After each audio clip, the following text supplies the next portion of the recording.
this video, we're looking at one of the common types of calculations that you'll have to tackle at GCSE. There are several ways to do this calculation, but I'm going to look at the simplest, most straightforward way, I believe, and the one that you'll find most useful, certainly at GCSE level. So, we have a question. How much iron, Fe, can be obtained by reducing 32 tons of iron oxide, Fe2O3? Typical exam question, and they will always give you the balanced equation for this sort of question. Because if they don't give you the balanced equation, you've really not got much chance of getting the answer right. So, we look at this, and the first step we take is, well, we consider which substances in the equation are they asking us about. They're asking us about iron, and they're asking us about iron oxide. So what we do is we work out the mass of iron and iron oxide in our equation. Now to do this, we need to look at relative atomic mass values, capital A, little r, AR values. And if we look at our the periodic table, iron has a relative atomic mass of 56 and oxygen has a relative atomic mass of 16.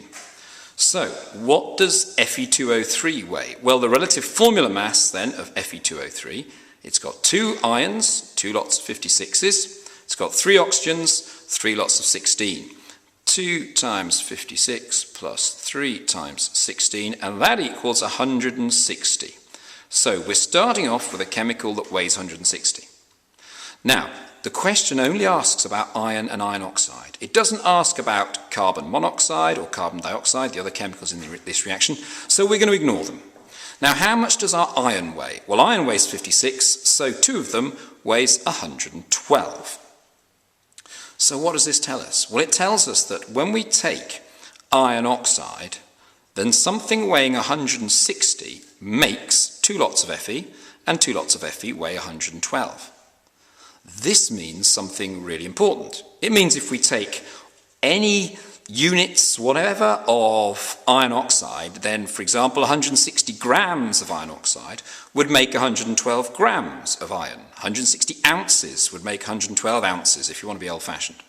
In this question, the units are tons. So this tells us that 160 tons of iron oxide makes 112 tons of iron. Now, the question doesn't ask what happens if you start off with 160 tons. The question asks what happens when you start off with 32 tons. Well, to work that out, it's easiest probably to consider what happens if you start off with 1 ton. If 160 tons makes 112, then 1 ton makes 112 divided by 160 tons of iron. So here's our iron oxide, just to remind you. 160 tons of that makes 112 divided by 160 tons of iron. Put those into your calculator, and that actually comes out as 0.7 tons.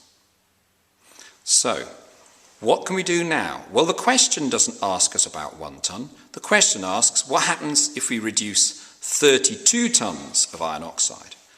Well, if 1 ton makes 0.7, then 32 tons will make 32 times by 0.7, which happens to equal 22.4. So finally we can say 32 tons of iron oxide makes 22.4 tons of iron. And that's the first type of calculation that you need to be able to do.